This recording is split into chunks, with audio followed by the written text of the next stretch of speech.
What's up, guys? Welcome back to Newswave. So it looks like Alan Wake is back in the news because Remedy has actually, well, at least the rights for publishing have reverted back to Remedy from Microsoft, and Microsoft wasn't doing much with it, but it sounds like Remedy has a couple of plans for the series, and if you've been a fan of the series, you're probably super excited to hear about this. It's pretty cool. We also found out that Sony appears to be eyeing up some studios, it seems, to possibly pick up, and then, well, we got some early sales for Bloodstained, and it's kind of a shame because it sounds like the version that is selling the best is on the Switch. So we have a few things to go over there as well. As always, guys, enjoy these videos. Make sure the like button, it does help out, and get subscribed with a little notification bell on so you can stay up to date on all gaming news throughout the week, 8 a.m. Eastern time. Every morning we do that here.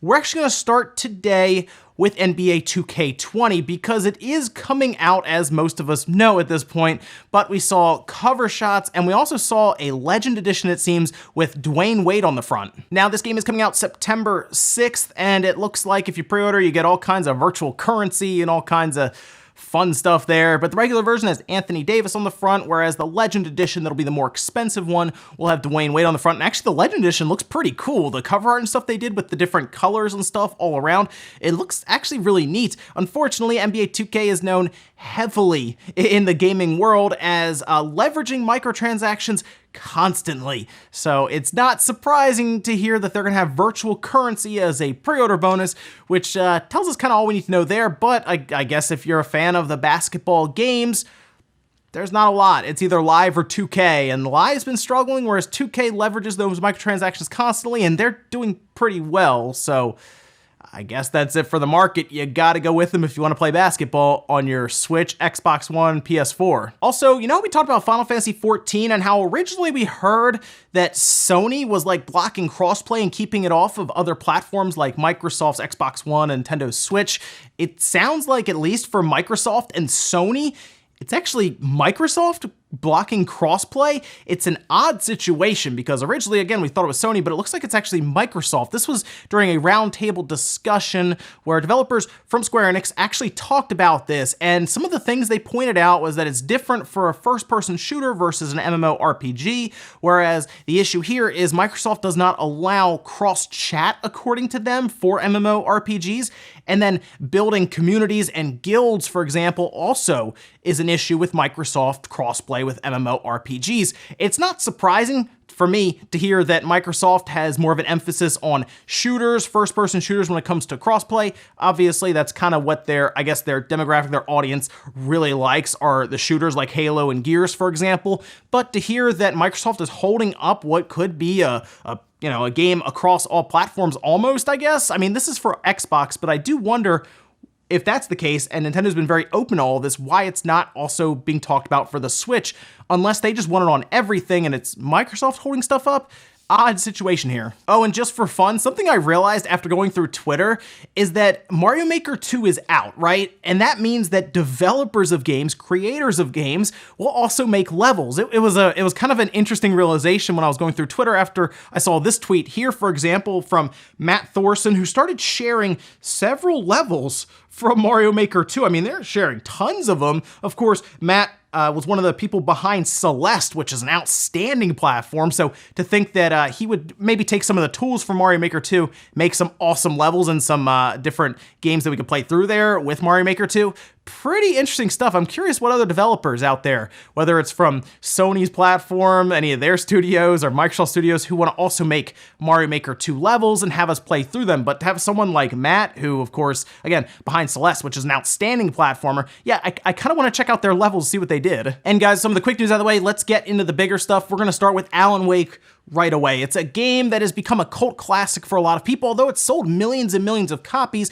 on the Xbox 360 and then the PC through Steam. In fact, it's actually on sale right now on Steam for fairly cheap. But big news has happened now. Microsoft really wasn't doing much with it, but it appears that the rights to publish have actually gone to Remedy at this point. So Remedy technically can develop and publish an Alan Wake game, which kind of makes us all figure that they might do an Alan Wake 2. Now, the other thing that's interesting here is they've also, at this time, talked about how Alan Wake could also go to other platforms. It doesn't have to be on Microsoft's system, and it actually makes me think at that time, does that mean that they could go back, they could do a remaster for the first one? Of course, it was a 360 game, so they could put it on everything, including the Switch.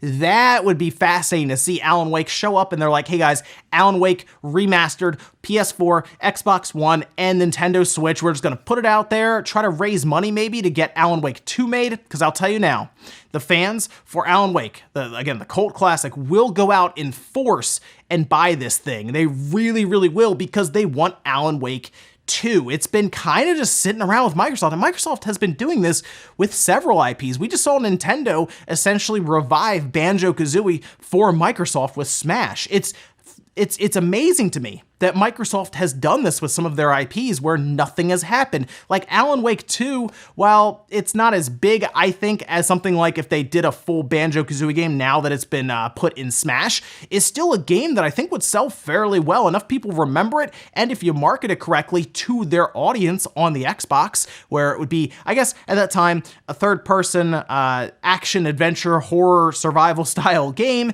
yeah, you could probably push that through, and of course it would also be on Game Pass, but not anymore, it seems. And I'm going to tell you this now, Remedy quickly commented on this. So I think they have some plans. I think they are ready to go, and they're thinking right now. Gears are turning as to how Alan Wake 2 could be made, and of course, Alan Wake possibly getting a remaster on all platforms. Exciting stuff for Alan Wake fans. We're actually going to come back to Remedy with Alan Wake 2 in the next segment when we talk a bit about Sony. So Sony appears to be looking towards studio acquisitions going into the next generation with the PlayStation 5. Jim Ryan actually talked with Nick Key about this, and it seems like they are kind of, I guess, thinking how Microsoft is thinking now, except Sony doesn't need to buy as many studios as Microsoft just did. They need a few acquisitions. Well, Jim Ryan is pointing this out and saying, hey, with the current competition from things like Stadia, for example, and even Microsoft, who's now scooping up,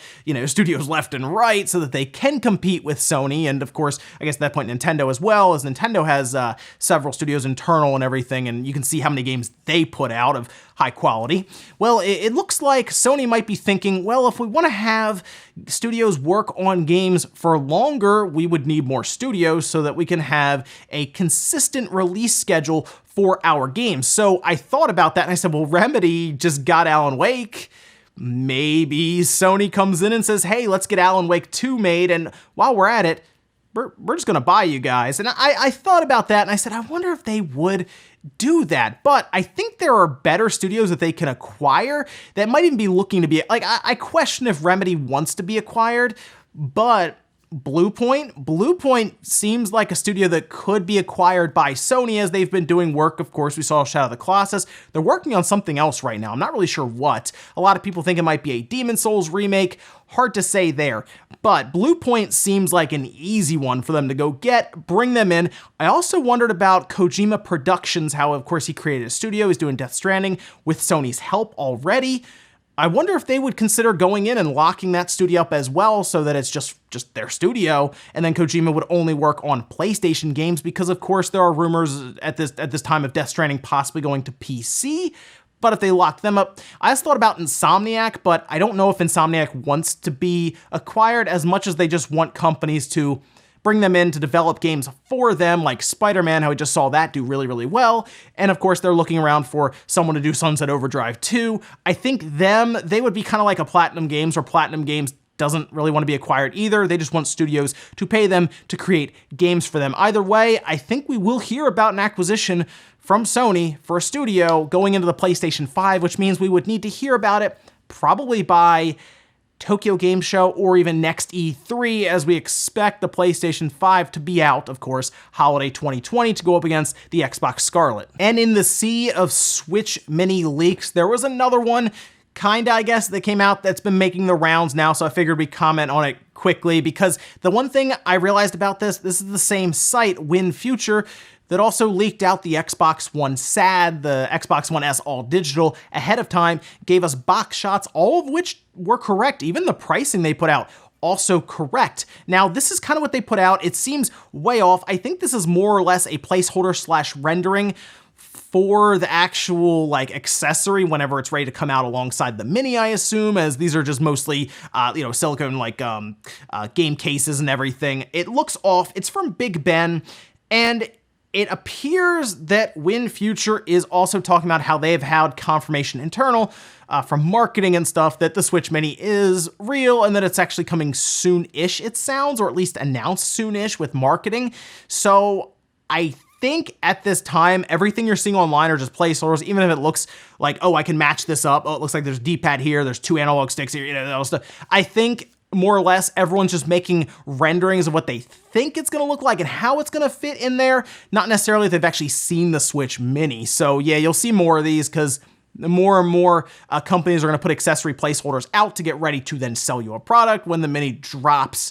We assume in August or September, which means it would have to be announced probably by the end of July or early August so that there's only about a month gap. But yes, another day, another Switch Mini leak. So there you go. And in our last bit of news, I want to talk a bit about Bloodstained on the Switch. We've already talked about the port not being very good. The biggest thing I can see with it is an unstable frame rate. However, there are some frame rate issues across the board, but of course the Switch is already operating within 30 frames per second, so it doesn't have as high of a ceiling as opposed to the others having 60 frames. But the biggest thing seems to be input latency that a lot of people have noticed at this point, and it's been measured and shown off by several publications and other videos and everything. So we kind of understand that out of all of the ports, the Switch port seems to be the one that either was rushed, had, I guess, the least amount of attention.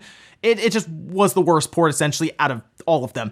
Well, what's interesting about this, and I think it's something a lot of people realized after seeing, Curse of the Moon that came out, and that sold the best on the Switch by a wide margin. It turns out Bloodstained, early sales, it is selling best on the Switch, and it's not even close. In fact, according to the UK sales charts from this past week, which we talked a bit about yesterday, but this was a wider topic and I wanted to have it, fit in here. It's by a good bit because it's the Switch actually outselling both the PlayStation 4 and the Xbox One's first week, because remember it came out a week before on those systems, combined. So the Switch version is outselling the other two by quite a bit, and it's a shame because it sounds like developers wanted to have this port be good, but they either ran out of time, they felt like they had to put it out, or just the fact that they were trying to port it to so many things kind of got them in trouble. But the issue here is I think developers are starting to realize that these kind of games, and I say these kind of games, like indie style games or games that pull on our nostalgia from years ago, are gonna probably sell the best on the Switch because, of course, it's a new way to play your games portably, games that we wouldn't originally be able to do that with. And I guess the fact there's no Vita version either, but this is a situation developers are gonna have to start to realize that the Switch version probably is the one you want to pour as much time as possible into because it's probably going to end up making you the most money overall. Now, we'll find out more about these sales in with the Famitsu sales charts. We'll find out more about it in the MPDs, hopefully, if it makes the charts and we can get an idea and a read on it. Or, of course, WayForward just tells us how many it's sold. Unfortunate situation, but they have now vowed to fix it, of course, and it kind of makes sense now to hear that they want to fix it because that was a scramble, right? I have a feeling they saw some of those sales numbers come in and they go, oh, wow, okay, we got to fix that because everyone's buying that one. That's kind of what it feels like there, but we'll keep an eye on it. Hopefully they can get it all fixed up and they'll have a good selling game on their hands with the Switch version. Then, of course, the PS4 and Xbox One. I want this game to do well because I do like the actual game itself. I just want the Switch version to be better. And we'll finish up today with the comment of the day as you're seeing here. This one's from Grimner Wednesday, says, honestly, if everyone can just wait a month after the Pokemon game comes out to buy it, that would send a powerful message. So here's the issue that you're going to run into with that strategy. They're not actually going to judge the sales of Pokemon necessarily until after Christmas, after the holidays, because that's when their fiscal quarter will end, and then we'll get the report and everything for it. That's more or less what they're expecting is to sell also quite a bit through Christmas, and there's not much you can do about that because then you're gonna have parents and everyone buying gifts, and Pokemon's the hot game to buy during the holidays because they'll probably buy it with a Switch or a Switch Mini or whatever. It's not gonna work too well there. Unfortunately, this is a situation we're in with Pokemon.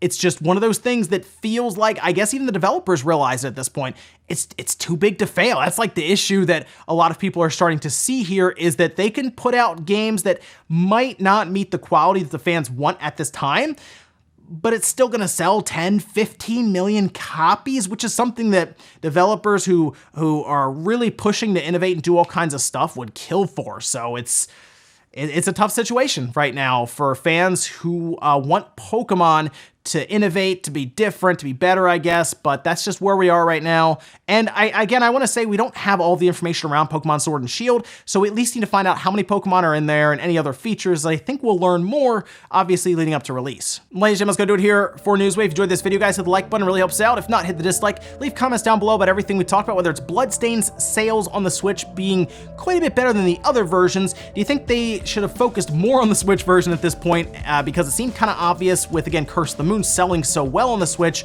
they should have anticipated those sales. Also, let me know what you think about Sony acquiring studios and which studios they could acquire, and then of course Alan Wake, and if you want that second one. Thanks guys for watching, and I'll see you next time.